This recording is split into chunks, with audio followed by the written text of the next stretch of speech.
I'm Phil Rickaby, and I am a writer and performer, and I am also an introvert. I'm Jess Gorman, and I am a theater maker, and I am also an introvert. And this is the Introvert's Guide to.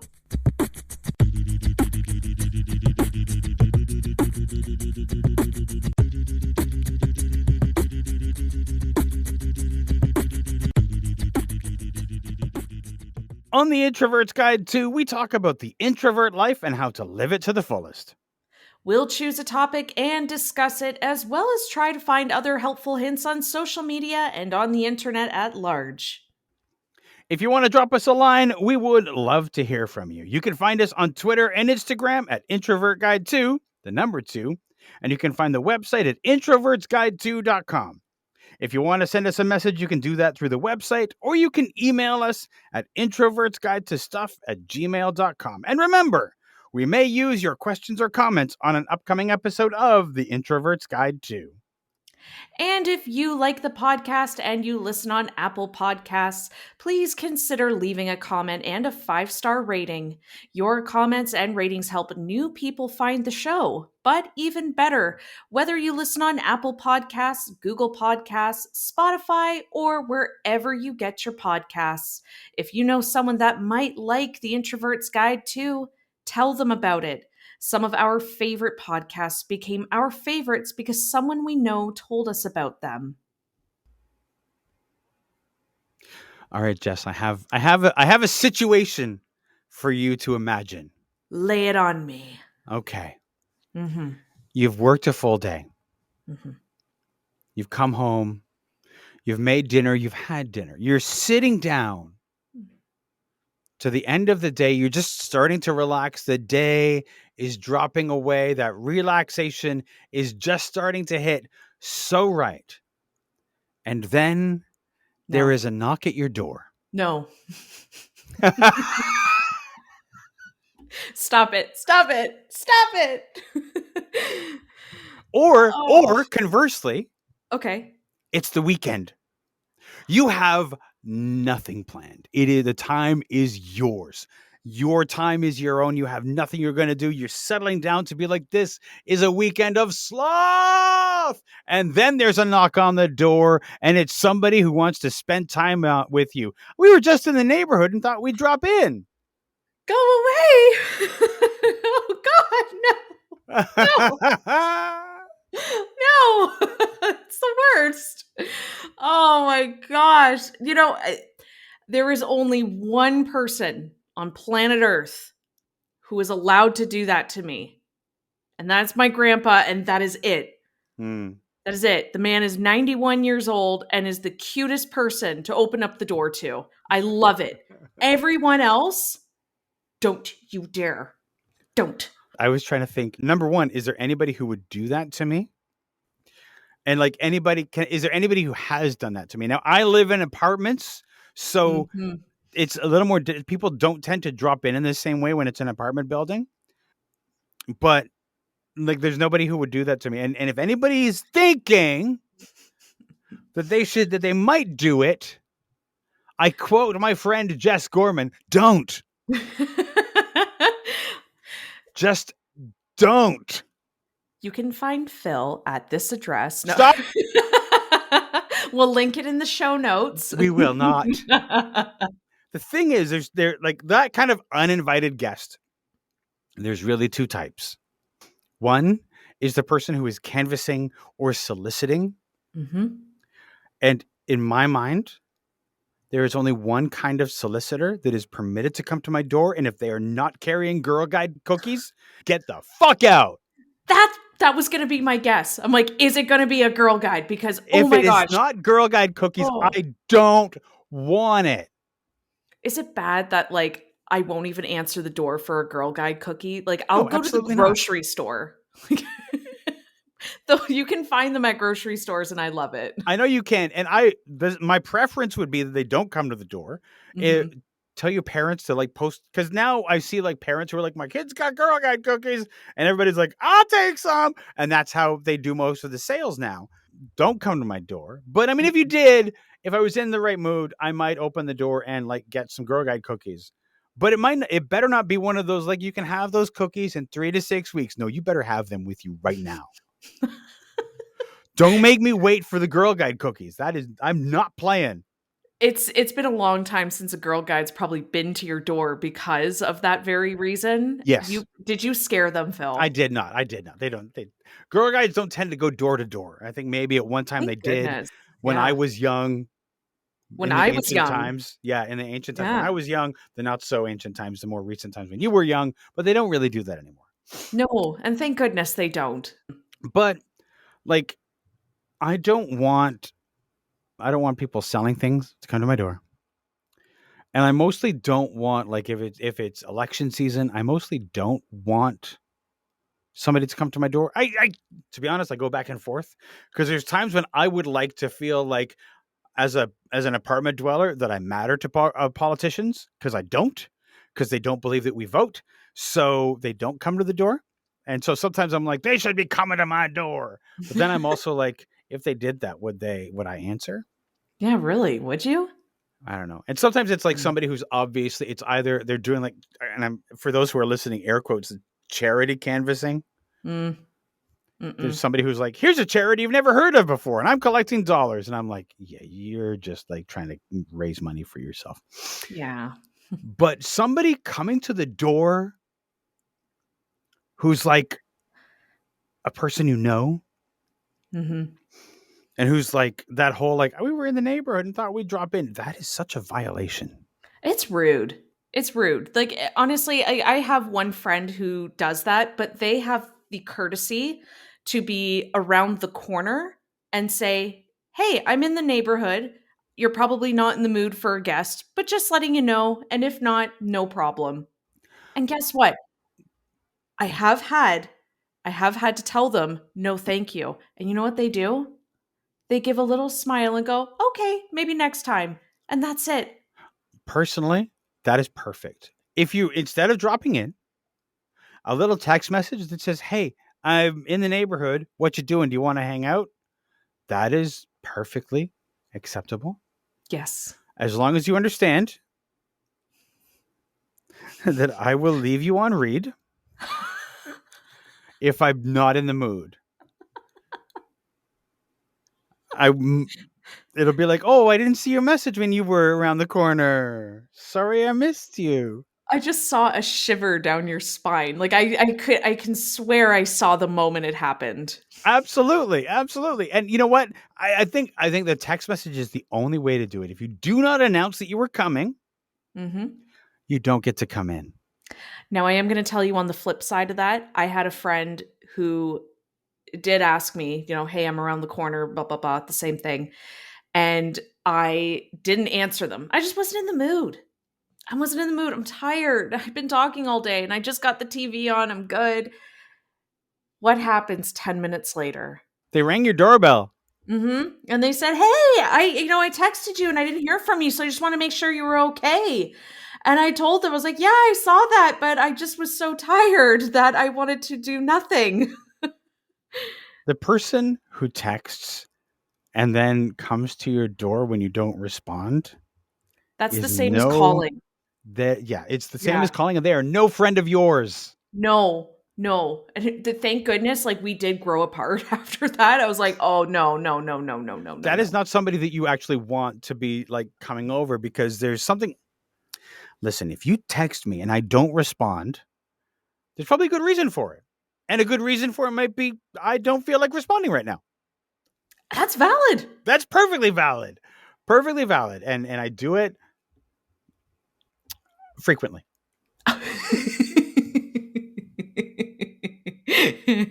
How frequently? I want to be clear. There are people I don't do it to. But there are other people I just like. I don't do it as often as my friend Jess Gorman, but I don't do it. I don't do that. You have as much as admitted to doing that on this show. I have. If we had the ability to go back and just have a montage of every single time, all of the times that you admitted to it, every single time. I mean, we could, but that takes more effort than I'm going to put into editing this show. Our listeners will flood us. They will. They know. I'm sure they know. They know. You know what doesn't happen so much anymore, and I'm so glad that it doesn't. Hmm. Um, religious canvassers don't so much come to your door anymore. Oh, speak for yourself. Oh, really? Oh, yeah. Oh, really? See, here's the thing. You live in the metropolis, okay? You live in Toronto, big city. I live in a few steps down from that, but Um, I live in suburbia where down the street you can find like 10 churches. So, it happens. And when it does, I'm very quick and I've gotten really good at it of opening the door and going, "Oh, thank you, but you know what? I've got everything I need spiritually. I'm good. Have a good day." And I've been really quick to close the door. that's really good. I Yep. did have a time when like the Jehovah's Witnesses were coming to the door on the regular, but I at one point I lived in the neighborhood where there was a Jehovah's Witness Kingdom Hall, Mhm. and I learned because they never came to the door when I lived in that neighborhood. They apparently don't shit where they church. They never came to the door. Now that's a t-shirt. They don't shit where they church. That's it. That's the one. Hallelujah.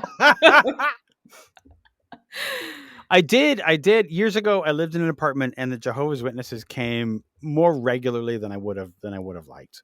Mhm. And they did not. It was not a polite knock on the door. It was not like a soft little polite knock. Well, they're It trying to save your soul, Phil. Like it's pretty urgent. it Like, was it was a cop knock. It was like a good solid like bang bang bang bang bang at the door, like as though like mhm. there's like an. I understand, the saving the soul thing, fine, but like it's not that urgent. I'm in my pajamas, and it was regular.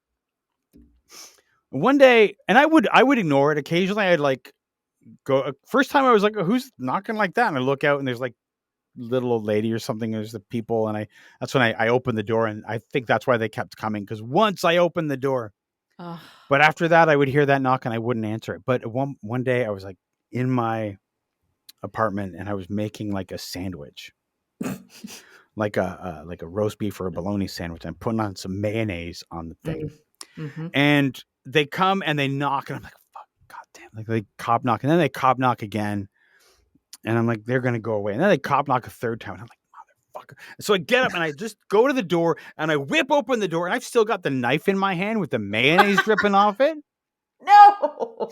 Phil, and I'm like, no. "What did you want?" Oh my gosh. And then? They never came back after that.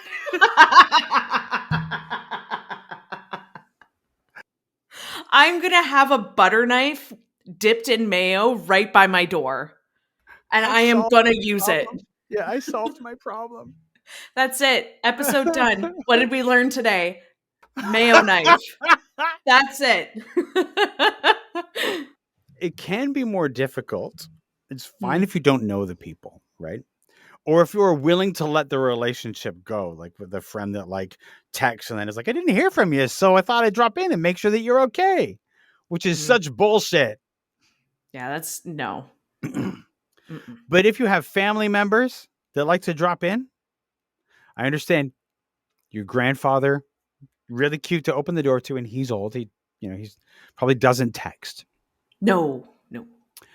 But anyone else who's like, knocking on the door and it's like your uncle or your aunt or something, Hmm. you have no business doing that. You have no business doing that. Absolutely not. Like that's what the family text chain is for, okay? Yes. Yeah, like I've gone like I've never had, I'll be honest, I've never had a problem with my family dropping in unexpectedly.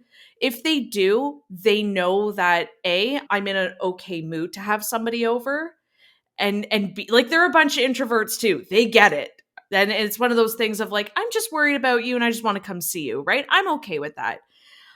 But I think I have more of the issue of the friends that I love them so much. And thankfully it has not happened for a few years, but when it did, it was really, really tough. But I've gotten really good at being able to say, hey, you caught me at a bad time. What's going on? But not letting them in the door. Yep, that's That's important. it. You just keep it at the front door conversation. You can lean against the door frame or you lean on the door handle. You can't see folks, but I'm leaning. Exactly. Just like that. Be like, hey, like, what's going on? Were you meaning to say something? No, I was doing a bit. I was doing like, your arm is up over the thing and you're blocking the door. You're like, I am not letting you in this house. There it is. Yep, That's there what it my is. body language says. Absolutely. And you know what?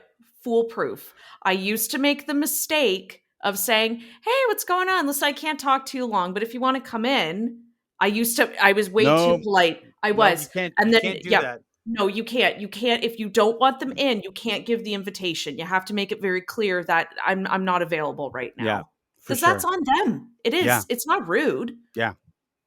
When it's somebody that I don't know, I used to live in a house, like an apartment in a house on the ground floor, or any place with a window. You got to watch this. Like, when somebody's like at your door, if there's like a window on the door, and it's an unexpected person, and you're doing the whole like, I don't want them to know that I'm home, but you don't want to get up, and so you do like if there's a window, you do the slide off the couch Yes.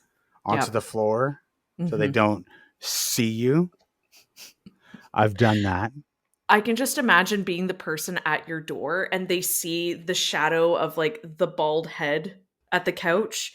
And with each passing knock, And they the head just just see that sinks they just see it sinking down, just just like further. almost like slithering, just a slide until it's the floor.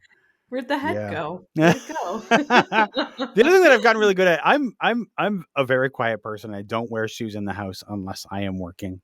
So I'm really good at like very quietly going to the apartment door and looking out the people, just to see like when Right. they're knocking at the door. But I mean, is this somebody that I would want to like? Is it cookies? No, forget it. Mm-mm. No.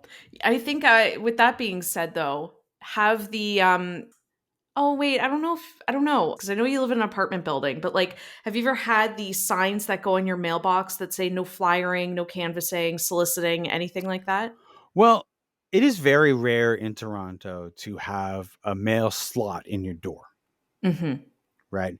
I know two people who do. They live in an apartment building that has a mail slot in the door, so their mail comes to them. They don't have a thing, and it does. I just assume that it doesn't matter if I put a note in the mailbox, like my apartment mailbox. Oh, for one thing, I have to open it. I have to print off the sticker. I have to reach back to where the postman is going to see it. Post person is going to see it and stick it down so that it's not going to like come up. It's a lot of work to do that. I'm mostly lazy, but in the places where I have seen where they have like the door mail slot, I've seen lots of signs that are like, no flyers or things like that. No unsolicited mail. And I don't actually know if that works. Yeah, it doesn't. It does not work. No, I have one on my Mhm. mailbox. Yeah, no, Yeah. they still knock. I've even gone as far as to underline no, and with each knock, I just put another one. No, Well, I another mean, big you've underline. you've got you've got like the unsolicited mail issue, which is an issue, Hmm. which is a problem. Then you have like some note that's like no solicitors, that sort of thing that you want to put on your door. But anybody who's like doing like political canvassing, they're gonna do it. And if they're everybody who's selling something will believe that no, they don't mean me because they want my product. Same with I hate to say it. No, I love to say it. Same with the right to life people. Oh yeah, Oh, they don't care. They don't care. no, I even posted a little post-it saying, "Hey, right to life, you gotta knock that off. yeah, Knock it no, off." no, but they Nope. still come. Oh, they do. And this comes down to, I think, the fact that the people who are doing the solicitation, they do believe that you want what they're selling, right? That's Mhm. how they convince themselves they're going to do it. I'm not soliciting. I'm just trying to share this product. I got news for you. It's true. It's Mhm. true. Mhm. I don't think it's just you and I. I'm pretty sure that there are many introverts who are listening to this show who the idea of that knock on the door, whether it is somebody they know or somebody Mhm. they don't know, is a not a terrifying thing, but it is something that just makes you just like your day is like your evening is ruined. Your day is ruined. You're like, I don't want that. And of course, if you're like, I have this is bad because sometimes I will feel like, am I a bad person for not answering the door when they knocked? Is No. that? And then I will think, no, they shouldn't have knocked in the first place. Fuck those guys. But there's a Right. moment of like, because you're raised in a certain way, and you're like, oh, but you have to be polite. And you know what? You don't have to be that polite. No, you really don't. No. And like it's more of a generational thing now at this point, right? Mm-hmm. Like our grandparents grew up with if anyone's knocking on the door, you make sure that your living room is all set to have a guest Yep. over. There's a candy bowl, there's something off for dinner. And then as the years go on and the generations go, it's like it's a faux pas to knock on people's doors now. It Yeah. really is. It's rude because no one knew you were cell phones were invented for this communication to be just more streamlined.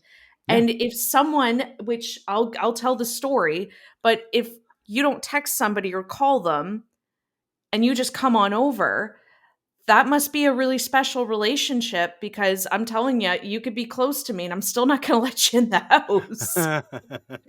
I think some people might have issues where like they have a parent who Mhm. insists on dropping in. Mhm. I'm fortunate. I don't have that. And I know that my parents for the most part wouldn't appreciate that either. But I know that there are people who, as much as they might not like it, they have a parent who's like, they just drop over Yep. and they're expected to like welcome this person in and like chat with them for however long that person wants them. Absolutely. The And in-laws with no boundaries. you don't have those, Mm, do you? I do not. Fortunately, that's good. Very fortunate. Yeah, especially because after, my son was born, everybody was so kind and so gentle. Nobody came over without asking. And when I Oh, you said are I was so lucky. I got it. I'm sorry it feels like a brag, but it's one of those things of just my family was so kind toward my boundaries. Like I had in-laws, bless them, I love them. They're like, hey, we were thinking of coming down this weekend. How are you feeling? And when I was honest and said, I'm sorry, I'm really not okay right now. Do you know what they did? What? They didn't do the whole, "Oh, that's okay. You let us know when you're good." It's you know what? You take your time. We'll revisit this conversation another time, but you just make sure you're okay. See, that's ideal. So sweet. That's so sweet. So That's sweet. the right thing to do. Yep. Let's say if we did not Mhm. have that fortunate situation.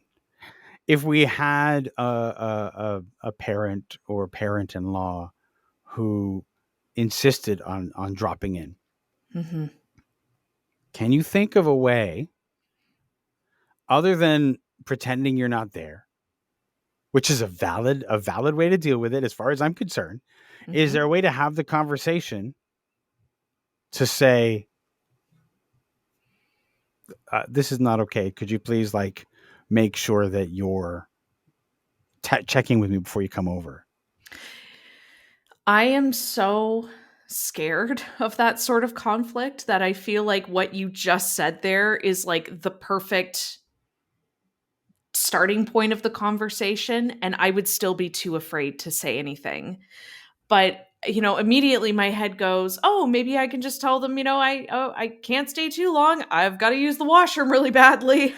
But that's not going to work too many times, right? It's only going to work Yeah. the once and then you're Yep. still screwed. But, I think we as introverts or anybody with an issue with laying out that boundary needs to recognize that there's a difference between boundaries and rudeness. Because if someone's coming over to check on you or they just were in the neighborhood and they thought of you, we have to remember that that is a really kind intention. But there are in laws or family members or friends who don't have those boundaries, and they need to be reminded that other people's lives exist outside of their own. It's like their object permanence has not really developed, right? So they need to remember, I'm living when you're not here. And I think those conversations can be done gently and they can be done kindly. And I think maybe some phrasing to work with is, "Oh, that was really so sweet. Just I am gonna, around this time though, this is about the time when I like to relax. So if you do want to hang out, we can always go for a coffee sometime." There's ways of gently reminding about Yeah. the time that you have to yourself is very precious. Yeah. No, I agree with that for sure. You really want to make sure, and although sometimes it might feel like it, the time when they were at the door is not the time to have that conversation. No. As much as you might want to, but if they are a parent that doesn't have those boundaries, or they are a person who doesn't have those boundaries, um, they are if you they're already hurt if you turn them away, right? So you Yes. can't have that conversation. You're just gonna have to have it at another time and manipulate just like to have the find the moment when you can tell them, it was really nice that you came over. Here's the thing. Yeah. Could you text me first before you come over just to or make sure that I'm available? or you slide them this episode and tell them to fast forward to about 26 minutes, 26, 27 minutes, and they'll listen to, "Hello, unwanted house guest. You have reached an introvert's dwelling, and they are about ready for bedtime. Oh dear, that's embarrassing. It's about time to wrap things up. It's time to use our cell phones and text before we would like to come over. If you notice that it's unread, I would leave it. Don't go. Don't go. They're fine. Yeah, If no. you If have, no. Yeah, Yeah. if the message Mm-hmm. is left unread, Mm-hmm. they haven't read it, Mm-hmm. don't wait 10 minutes and then knock on that door. Mm-hmm. Mm-hmm. We're so glad we had this conversation.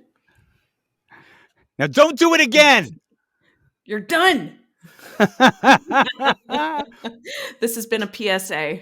have you because I know people who somehow they have the problem of somehow their in-laws or their parent has a key to their apartment, which was given in an emergency for, like, if there's an emergency you can use that, but the parent just uses it as a way to, like, just pop in. Oh, hey, just thought I'd pop in. You have a key. It's okay.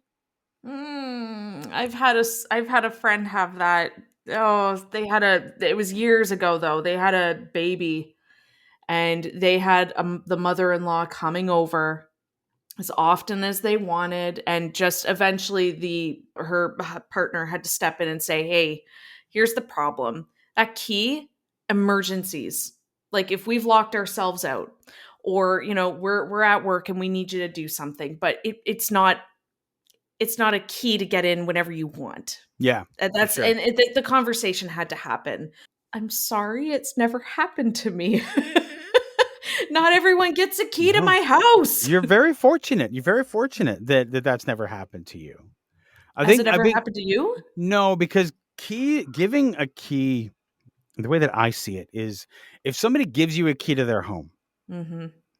that is a sign of trust, and you do not abuse that. If they've given you a key for emergencies or whatever, it is such a sign of trust that you take that key and you only use it for the purpose that that person has asked you to use it for. Mhm. That is the only time it's acceptable, because anything else is an abuse of the trust that they've put in you to be able to trust you with that key.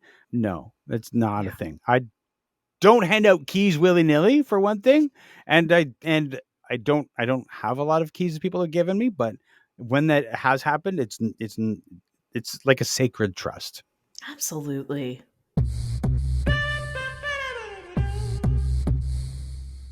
On social media, we asked, all right, introverts, has this ever happened to you? You're home and you have no plans and you aren't expecting anyone, when suddenly there is a knock, knock, knock at your door.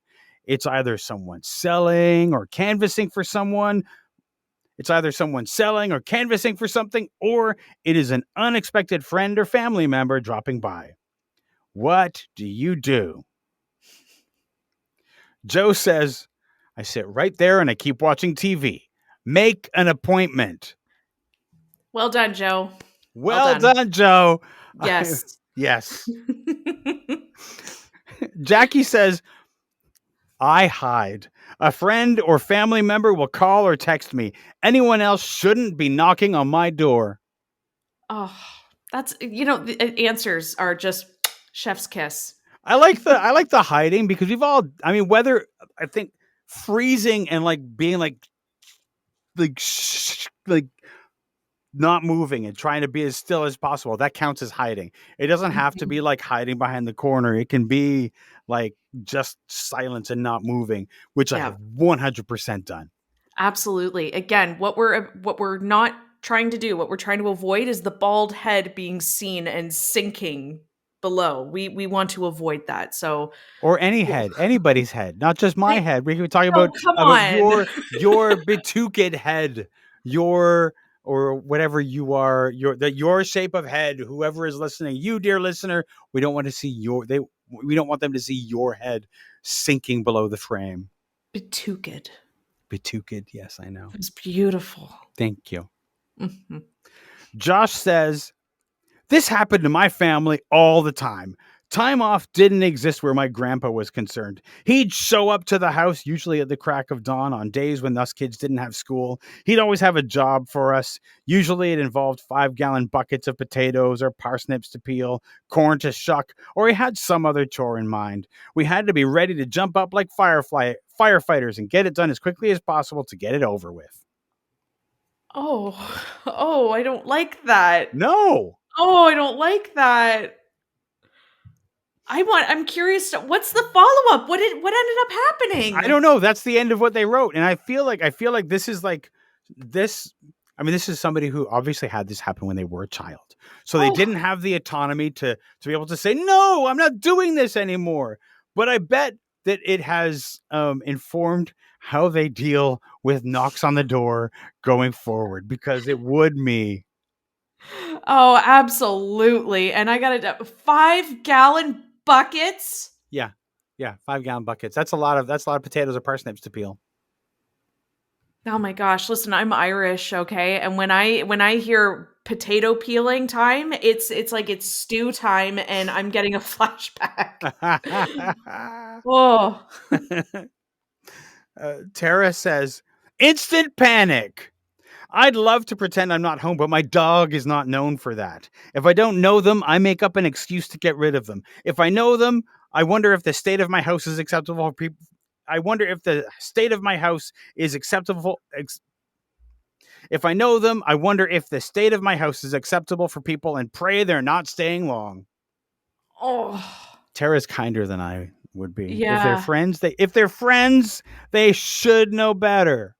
Yeah, yeah. Like I have the same thing though, I'm not gonna lie. If somebody's over, immediately my head is like, okay, is the house clean enough?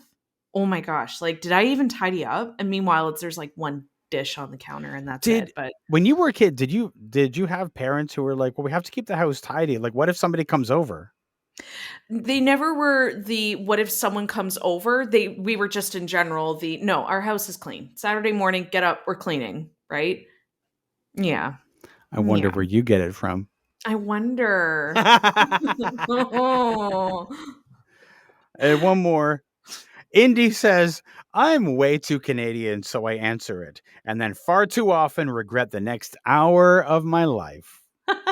The next hour it's 2 days for me Oh especially because no, like no, oh no! yeah, no, the worst part too is like if I know who's at the door and I could very well text them the next day and be like, hey, were you at my door? Like, I won't text. I'm not gonna reach out. Don't do it because No, I know. unless you have a ring camera or something like that, you have no reason to know they were at your door.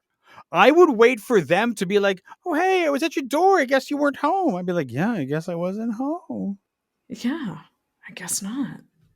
And then they have the audacity to ask you, "Why are you so busy lately? What you got going on? Can I come? What are you No, doing?" Like, no. yeah, no. We can make an appointment. We can go for coffee. We can Yeah. arrange to have coffee. I've heard I have coffee out because coffee at home often stretches out far too long. Yeah, absolutely. In the words of Joe, make an appointment. That's right. Absolutely. We got to get that on a t-shirt. Make an appointment. There we go. Okay, so if you go on the internet, extrovert, introvert, we all have the same problem. How do we get rid of the uninvited guests? Now, I want to link 2 articles here, but I found it so funny. I went on just a quick search, uninvited house guests advice. What do you do? And I came across a Quora thread, and just some of the answers were lovely, and I have to read them. Okay. The question was, what is the proper way to ask uninvited guests to leave your home without offense? The first one. Firstly, is it that big of a deal that they're there? If it is a big deal to you, then just quietly say to them, sorry guys, but I just haven't got room for you. Can we talk about that answer? Yeah, I think we need to talk about that answer. Yeah, we need to take a pause. We need to like, I'm sorry guys, I don't have room for you in my empty apartment. Yeah, and just say it quietly then. No, that's not gonna work. Who's just lean in. I'm sorry guys, I just don't have room for you. And you have to say it into each of their ears. You have to, individually. Yeah. I'm just gonna scooch in here. I just don't have room for you in my apartment. You're gonna have to vacate the premises. Thank you so much. Should we get into ASMR? Introvert ASMR. You're not welcome here. Go home. I'm busy. Give me more.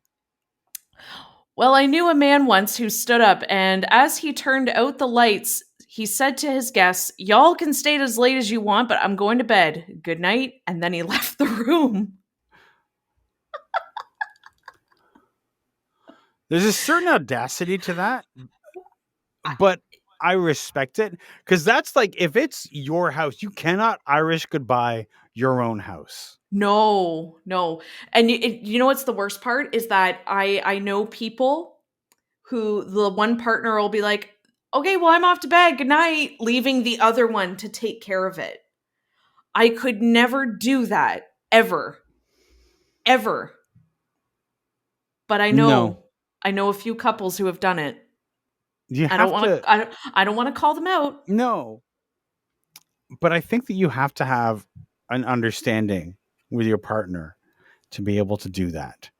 You really have to be able to understand that one of you is just going to have to bail, and they're going to have to deal with it, and they have to be okay with that.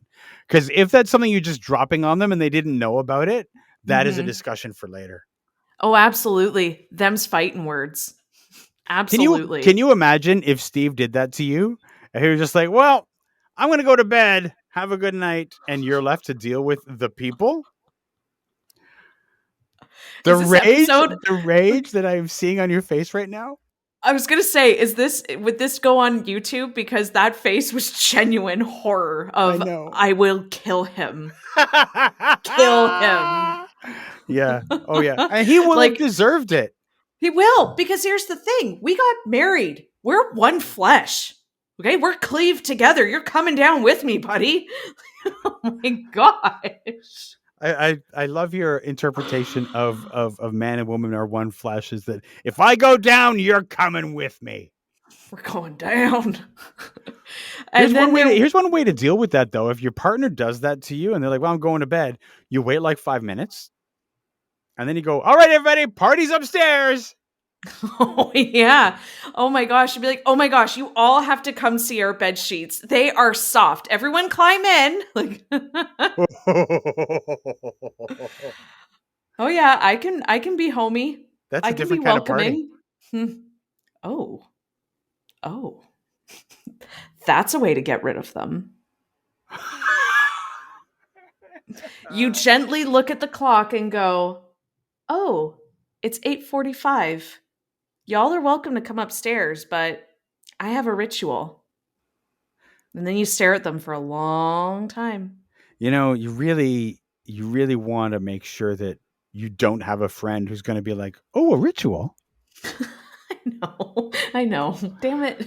You really want to You make sure that you know the people that are in the room because there's going to be somebody who's like, Yeah. "Oh, really? I want to see." Yeah, you can only use that if you know you are going to be the weirdest one in the room. Yeah, It's not going to work if you know someone's going to out weird you. yeah. You better be Right. sure about who the weirdos are in your group. Now the last one, I actually thought this was really cute. Okay. The late great advice columnist Ann Landers wrote that she put on a hat when she answered the door. Depending on whether she wanted to welcome in the person at the door, she would greet them with either, "Oh, I just got home. Come on in." Or, "Oh, I'm just leaving." Since we live in an age where people don't put on hats in the same way that they did in Landers' day, Speak for yourself. you do not put on a bonnet when you go out in the same way that Ann Landers in her day. You don't. This is not a bonnet that you're wearing right now. This is a toque. Oh, that's right. I'm betooked. You are betooked, and tooked. Um, but in a certain era, a woman didn't leave the house without a hat on, and so that's the era that she's writing for. I would say the modern equivalent is to throw on your jacket. I would argue, though, that there are people, though, who do leave a house with a hat. Sure, I do because my head's often cold or the sun is shining and I could burn. That's right. Delicate dome there. So it could work for you. I have a delicate dome. You do. You have a delicate little dome. Protect it. That's my mom voice, okay? It's true, but I get okay. I get it. I get it. I get Yeah. it. Yes. Come on. Yes. It could work. Now, So if you are not a person who wears a hat, throw on your coat. there you go. There you go. Or shoes. Shoes even. Have those little slip-ons ready to go. If you're Canadian, Ah, true. Yeah. if you're Okay. Canadian, and we take off our shoes in the house like civilized people. Okay. Yeah. Thank you. I didn't want to say anything. Oh, I get to be the Americans? bad guy because the Americans listening would be like, "What?" I know. Americans, stop. Stop it. Okay. Like, I'm gonna, like, come at me, message me. I'll talk you through it. Have slippers. Okay. Socks. I don't care. We're so off topic. I know. Let's Back to let's it. get back. Let's get back on. Back Let's to get back it. on. Rein it in. Rein it in. Okay. So now I went a little south with this one, and I found an article that more so focuses on house guests that are overstaying their welcome. So they've just been staying there a long time. Like, it's something that should have been 2 days turns into 2 weeks. However, the advice, like some of the suggestions they're giving, you know what? Let me just read them. Okay.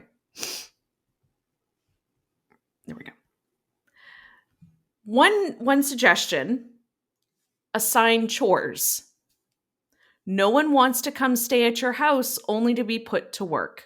If you have an unwanted house guest, give them chores and lots of them. Insist that anyone who stays in your home must contribute. Vacuuming, taking out the trash, and laundry are tasks that no one expects to have to do when they're on vacation. Can you imagine if it wasn't like somebody staying here at your house, but they came over for tea or coffee and they dropped in and you were like, "Oh, hey, sure, come on in. Could you I'm in the middle of doing some chores. Could you, I mean, if you're here, could you vacuum and take out the trash? And also, could you put the laundry in for me?" There'd be a dust trail out that door. Yeah, yeah. No, that's actually brilliant. Yeah, but if you're staying long term with someone, like, again, 2 days and turning into a week or two, I don't know. First off, as a person who has traveled,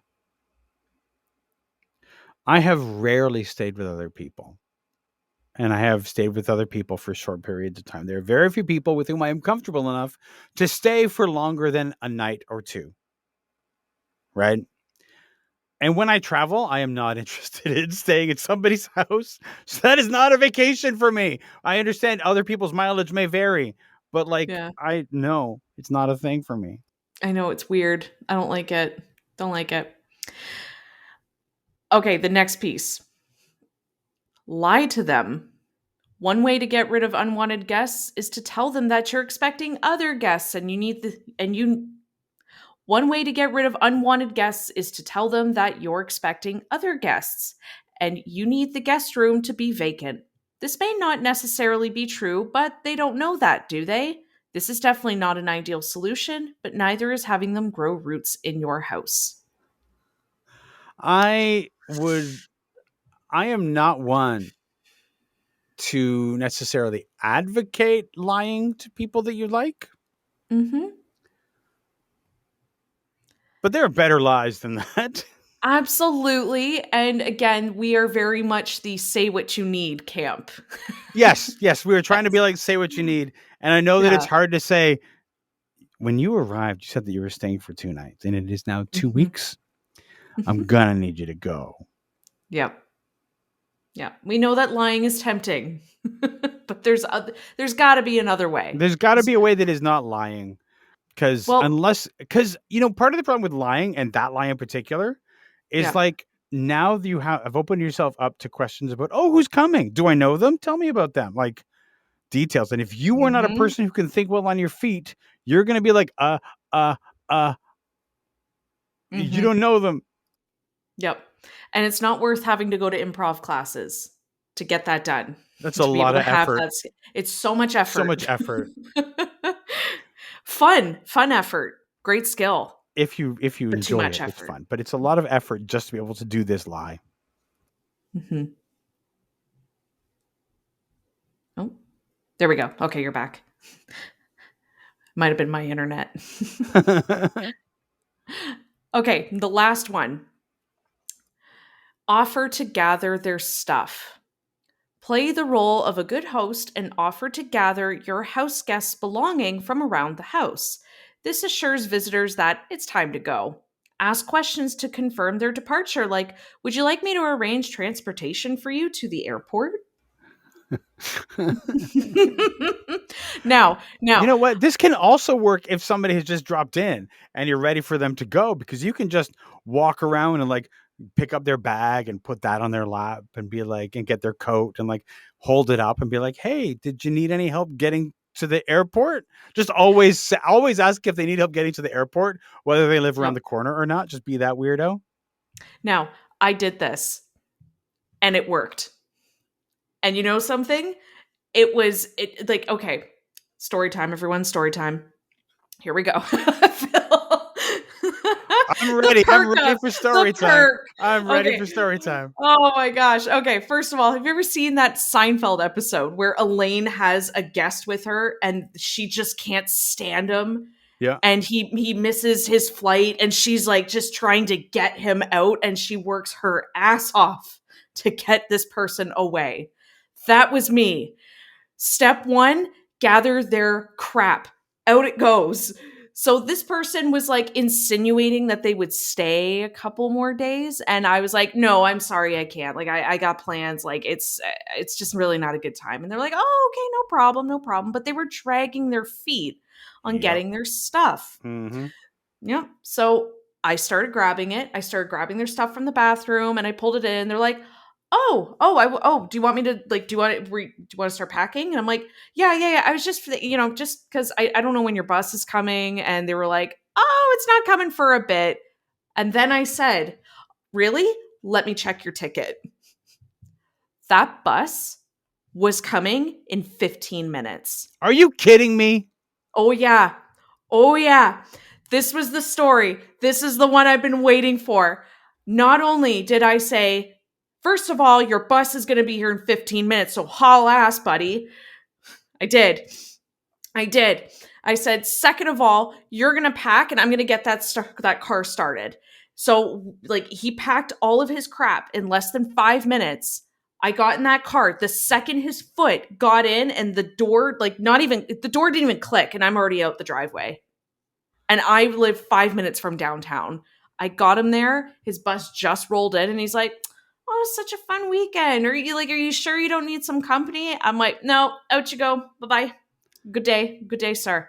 I did it. gathering things, although I'm not too sure how I feel about this whole article and some of the advice, that one works. I have a question about this story. Mm-hmm. Was this someone who believed themselves to be a potential suitor? Mm-hmm. Oh, you got to get that out. You got to get them out. Oh, that was the urgency right Oh, there. I yeah, was like, no, for no. sure. For Woo! sure. You got to get them out the house.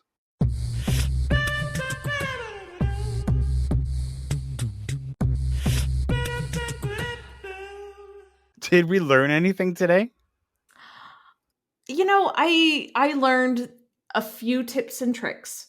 I learned, I was reminded about gathering, but then I was also reminded that the boundary in itself is a really great way to just ward off the unwanted guests. And saying what you need, honestly, it's not rude. It's not. And if they take it as rudeness, guess what? They're not coming back. I mean, absolutely. Absolutely. And remember, I mean, at this point, if somebody is not texting you before they drop in, they're no friend of yours at all. In this day and age, if they're not texting just to say, "Hey, I'm around the corner. Are you free?" and they don't drop in 10 minutes later because you didn't respond, like, this is not a friend to you. Mm. No, they don't have their priorities straight. No, they don't even They have really don't. they don't even have their heads on straight. No. There's etiquette. Listen, etiquette changes. It's arbitrary. It has ebbs and flows.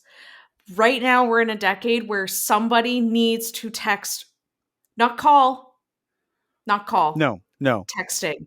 Calling is even borderline rude now. Calling is rude. Don't call me. Don't call me. Unless, I mean, here's the thing. You can call as Mhm. long as you understand that I am unlikely to answer and that you should leave a voicemail and I will determine whether or not I need to call you back or if the information has been imparted in the voicemail. That's all I need. That's it. And keep it sweet and short. Don't leave me a Most novel. No, mostly short, mostly sweet, mostly short. Just Always. get to the point. In fact, you know what? Don't leave a voicemail, just text. Yeah, just text. It's better that way.